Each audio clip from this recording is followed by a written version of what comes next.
नमस्कार, मैं हूं आपके साथ विवेक राय और आप देख रहे हैं एबीपी लाइव। लोकसभा चुनाव के अलग अलग सीटों के बारे में एबीपी लाइव आपको हर एक सीट के बारे में जानकारी दे रहा है। 26 अप्रैल को उत्तर प्रदेश में जिन 8 सीटों पर चुनाव होना है उसमें एक सीट अमरोहा भी है और आज हम अमरोहा के बारे में आपको बताने वाले हैं। अमरोहा, जिसका नाम की बात की जाए तो आम और रूहा, यानी रूहा जो एक मछली की एक प्रजाति होती है, उससे जुड़ करके अमरोहा का नाम बना। पर अमरोहा की और क्या खासियत है, वहाँ के जो प्रत्याशी उतरे हैं उनकी क्या विशेषताएं, इन तमाम चीज़ों पर बातचीत करने के लिए वरिष्ठ पत्रकार परवेज जी हमारे साथ हैं। परवेज जी, बहुत बहुत स्वागत है आपका। नमस्कार विवेक जी।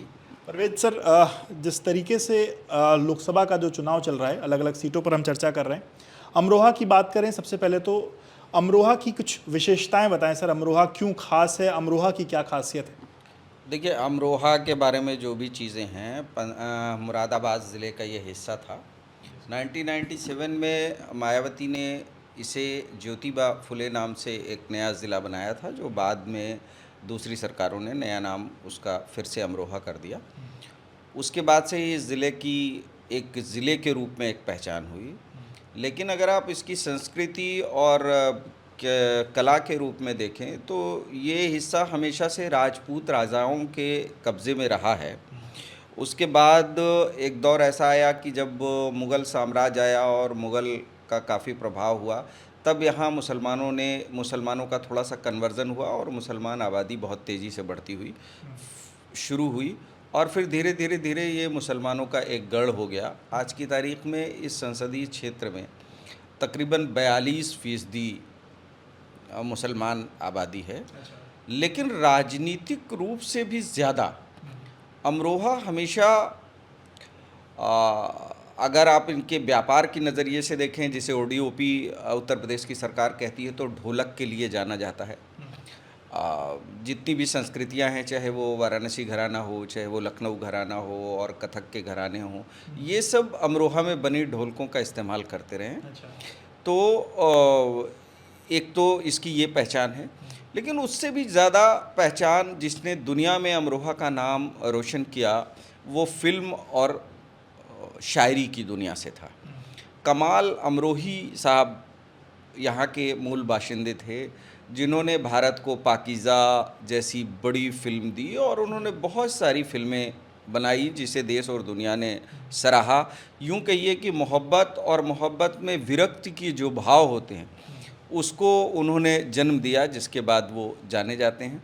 ठीक उसी अंदाज़ में यहाँ से एक शायर पैदा हुए जो क्या कहते हैं, जॉन एलिया के नाम से जाने जाते हैं, जिन्हें नौजवान विश्वविद्यालय में गुनगुनाते हैं, जिन्हें लोग जब कभी यूँ कहिए कि जो हमारा एक सामाजिक या जो हमारा एक इमोशनल वेव है, उस इमोशनल वेव में जब कभी दिल टूटने और दिल टूटता है, या यूँ कहिए कि जब उसमें कोई उथल पुथल होती है, तो जॉन एलिया के शेर गुनगुनाए जाते हैं। और जॉन एलिया के वो शेर अक्सर राजनीति में भी बहुत प्रभावी होते हैं।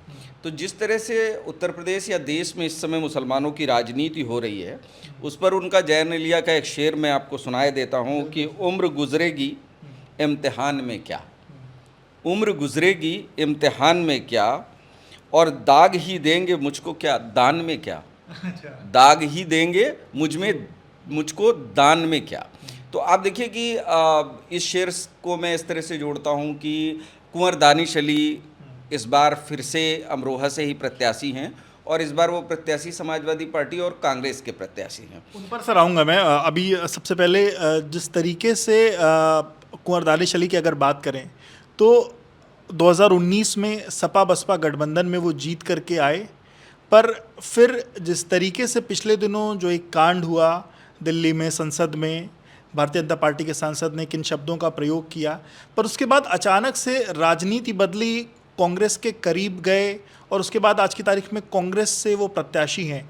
तो क्या ये मन, आप कैसे इसको देखते हैं कि क्या ये उनका जो मन परिवर्तित होना था, कांग्रेस की तरफ जाना था, वो पहले से हो गया था, या उस दौरान जब ये बयानबाजी हुई तब बहन जी ने कुछ नहीं कहा, कांग्रेस ने अपनी तरफ से आगे बढ़ी, उनसे हाथ मिलाया, इस कारण वो कांग्रेस की तरफ गए? आप इसको कैसे देखते हैं? अब देखिए विवेक साहब, इसके स्कूल ऑफ थॉट अलग अलग हैं।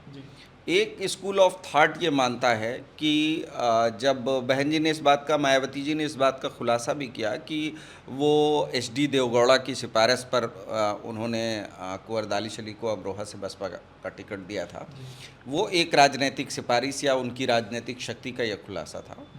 लेकिन जो पार्लियामेंट की बात आप कर रहे हैं, इसको लेकर स्कूल ऑफ थॉट दो तरह के हैं।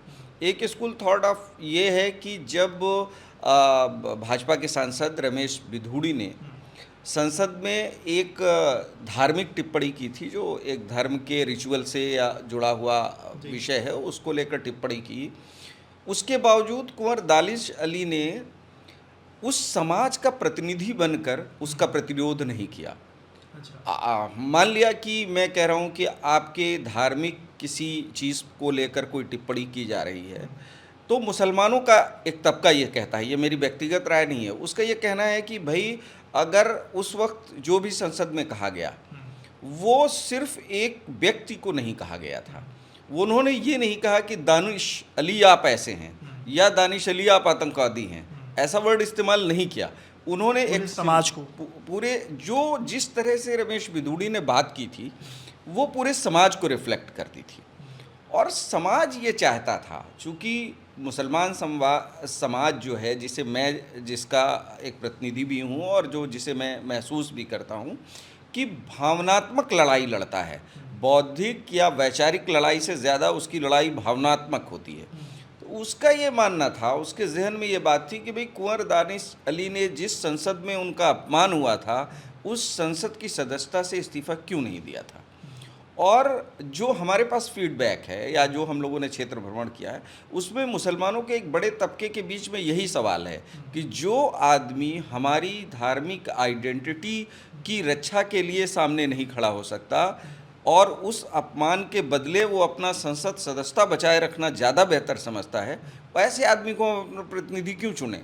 तो सर, क्या इसका इम्पैक्ट क्या इस बार के चुनाव में भी देखने को मिलेगा? यानी कांग्रेस ने जो उनको वापस से प्रत्याशी बनाया, कांग्रेस के सिंबल पर वो कैंडिडेट हैं इस बार, तो क्या जो आप कह रहे हैं कि जो समाज चाहता था कि वो जिनका प्रतिनिधित्व करते हैं वो उसके लिए मुखर होकर के आवाज़ उठाते बोलते, क्या इस बार वो समाज आपको लगता है कि उनके खिलाफ खड़ा होने वाला है?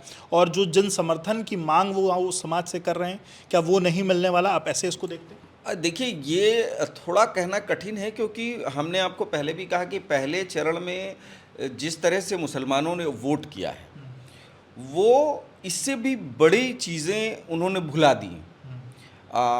उदाहरण के रूप में आप इसको समझिए कि मुजफ्फरनगर दंगा किसी भी मामले में गुजरात के 2002 के दंगे से किसी भी मामले में कम नहीं था। बावजूद उसके मुसलमानों ने उस दंगे के जख्म को भुलाकर उस राजनीतिक पार्टी को वोट दिया जिसकी उस समय सरकार थी। तो अभी मतलब ये ज़हनियत, क्या मुसलमान उस बात को याद रखेगा, ये थोड़ा कुछ शुरुआती दिनों में विरोध था, पर अभी चुनाव में वो विरोध रहेगा नहीं रहेगा ये नहीं कहा। ये बहुत जल्दी प्रोटेक्ट करना ठीक नहीं है। लेकिन जो मुसलमानों का इंटेलेक्ट तबका है, जो बौद्धिक तबका है, वो इस बात को महसूस करता है कि ऐसे आदमी को अपना नुमाइंदा नहीं चुना जाना चाहिए।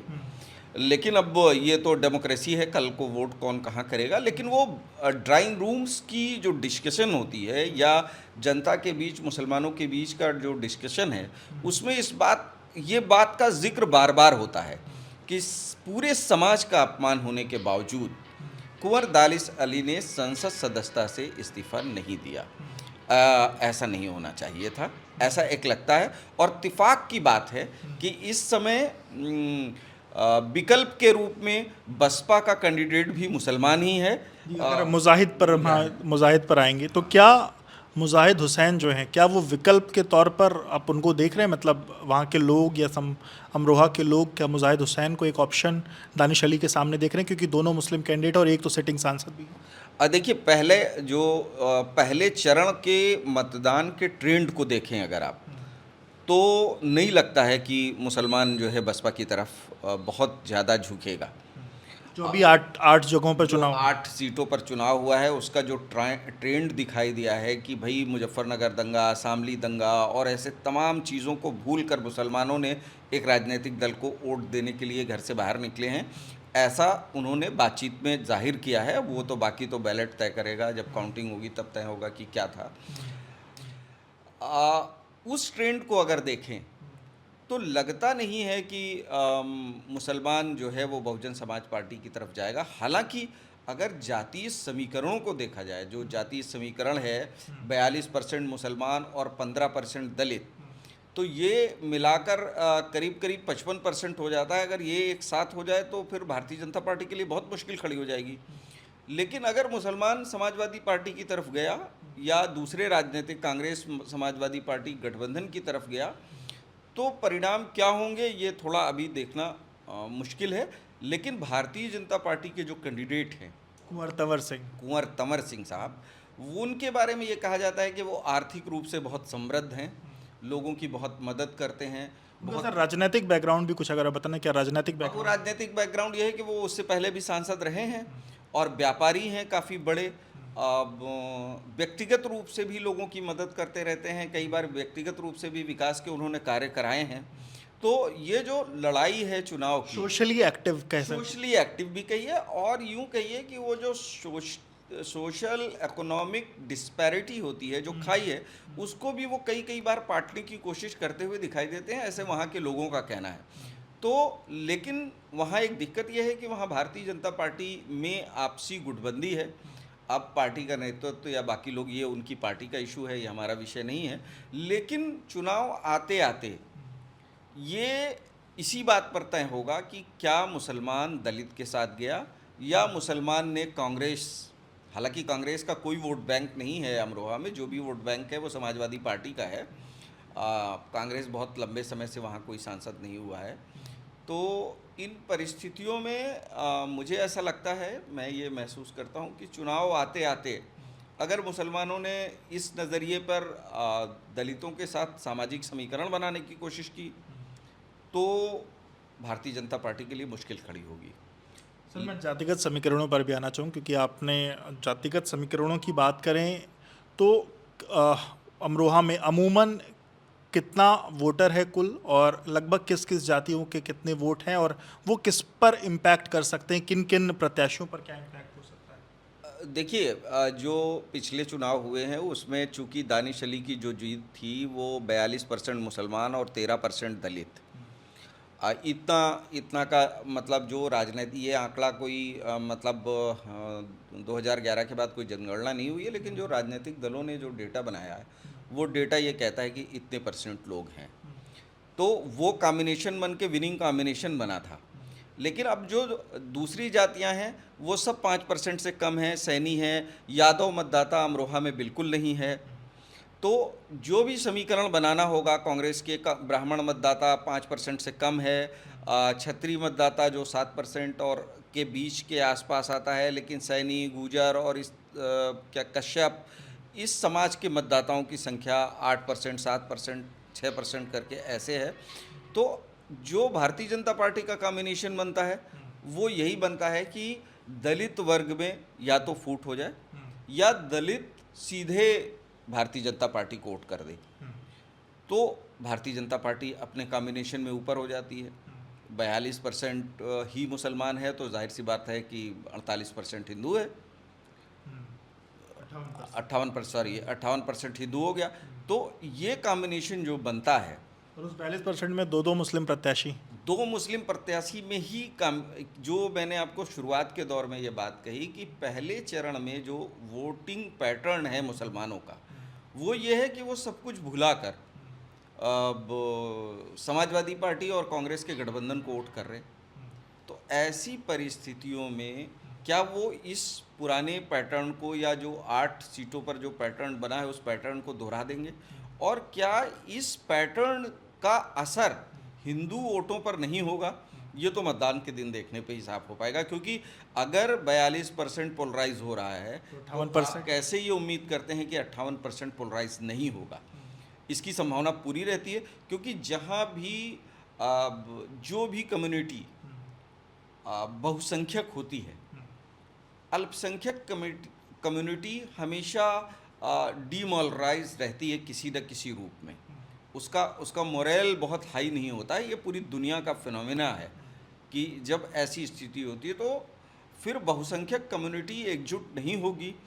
इस ये कहना मतलब ये तो फिर अतिशयोक्ति हो जाएगी कि अगर एक कम्युनिटी अपने ही मुस्लिम कैंडिडेट को छोड़कर दूसरे मुस्लिम कैंडिडेट के लिए वोट करने जा रही है, तो भाई एजुकेशन का परसेंटेज अमरोहा में जो है 55 के आसपास है। दिल्ली और मुरादाबाद से लगा हुआ शहर है, तो वहाँ पढ़ने लिखने वाले लोग हैं, आर्थिक रूप से बहुत समृद्ध लोग हैं। तो जिनके यहाँ थोड़ा धन और पढ़ाई दोनों होती है, उनके यहाँ विवेक भी तो होता है, उनके सोचने का ढंग भी होता है। आप मतलब विवेक माने विवेक राय नहीं मैं बात कर रहा हूँ, मैं विवेक माने इंटेलेक्ट की बात कर रहा हूँ। तो वहाँ इंटेलेक्ट भी तो होता है। तो ऐसे में हमेशा पोलराइजेशन ना हो, ये भी दावा नहीं किया जा सकता। और अभी हाल में मुख्यमंत्री ने जाकर और प्रधानमंत्री ने जिस तरह कनेक्ट करने की कोशिश की, वहाँ जाकर ढोलक बजाया, भाषण दी, उन्होंने बताया कि भाई ये ढोलक सिर्फ सांस्कृतिक मंचों पर नहीं बज रही है, इसका डंका पूरी दुनिया में बज रहा है।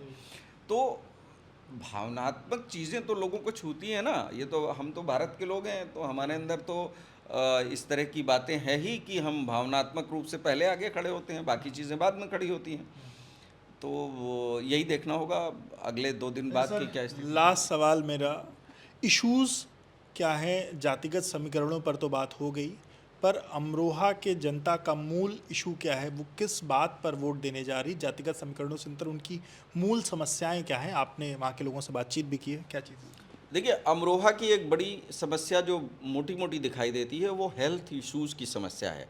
भाई मुरादाबाद वहाँ से करीब 35 किलोमीटर दूर पड़ता है, कई बार जांच की समस्या होती है, स्वास्थ्य सेवाओं का उतनी सुविधाएं नहीं है जितनी अमरोहा में होनी चाहिए, क्योंकि अमरोहा का एक बॉर्डर दूसरे ज़िले से छूता है और दूसरा बॉर्डर दूसरे ज़िले से छूता है।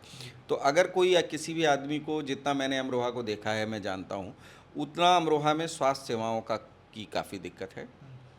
सड़कें उतनी अच्छी नहीं है जितनी आस पड़ोस के ज़िले में हैं।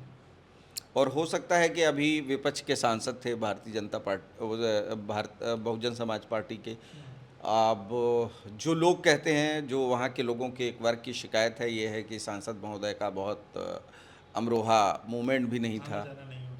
ऐसा लोगों का आरोप है, ये मेरा आरोप नहीं है। तो सड़कें बहुत अच्छी नहीं हैं, स्कूल की भी समस्याएं हैं।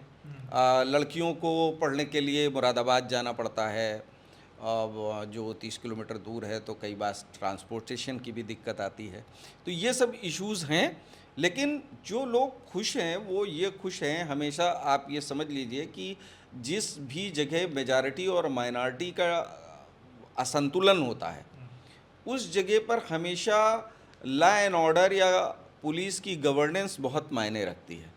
तो योगी आदित्यनाथ ने का गवर्नेंस कम से कम बहुत बेहतर रहा है, तो इसको लेकर लोगों के अंदर संतुष्टि भी है।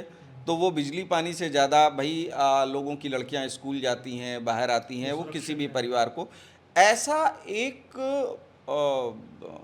ऑरा बना हुआ है कि भाई लड़कियों को अगर कोई छेड़ेगा और उसके परिवार के लोग मुखर होकर लड़ाई लड़ेंगे तो कार्रवाई हो जाएगी। तो ये एक भाव फीलिंग का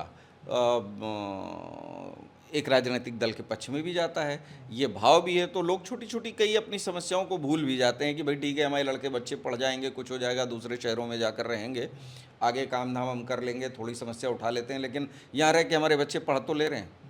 और जहाँ भी जिस भी मतलब मैं बार बार दोहरा रहा हूँ इस बात को कि जहाँ भी मेजॉरिटी वर्सेस माइनॉरिटी रहती है, तो मेजॉरिटी का एक ऐसा हमारे अंदर का डीएनए है कि वो थोड़ा आक्रामक रहता ही है, स्वतः आक्रामक रहता है। तो ऐसे में जब आक्रामकता रहेगी, बेरोजगारी रहेगी, लोग घूमेंगे, तो इवटीजिंग भी होगी, बदतमीजियाँ भी होंगी, कई बार दबंगई भी होगी। तो ये इन परिस्थितियों को योगी आदित्यनाथ ने बहुत अच्छी तरीके से रोका है। तो ये भी है कि और उन्होंने जाकर यही सारी बातें की हैं कि भाई अगर हम, जब उन्होंने भाषण दिया तो उन्होंने कहा कि लोग यहाँ शरिया लागू करना चाहते हैं, लोग यहाँ आतंकवादी पैदा करना चाहते हैं, ऐसी भाषा मुख्यमंत्री ने भी बोली, प्रधानमंत्री ने भी बोली। तो अगर इन सब सिचुएशन के बाद अगर मुस्लिम पोलराइजेशन होता है तो हिंदू पोलराइजेशन भी होगा। कम से कम मैं तो यही महसूस करता हूँ विवेक जी। बिल्कुल। तो देखिए, पोलराइजेशन दोनों तरफ से हो सकता है। सभी दलों के नेता अपनी अपनी तरफ से ताल ठोक रहे हैं। 26 तारीख को वोटिंग होनी है और 4 जून को जब नतीजे आएंगे तो पता चलेगा किसके पक्ष में अमरोहा में ढोल बज रहे हैं। आप बने रहिए एबीपी के साथ।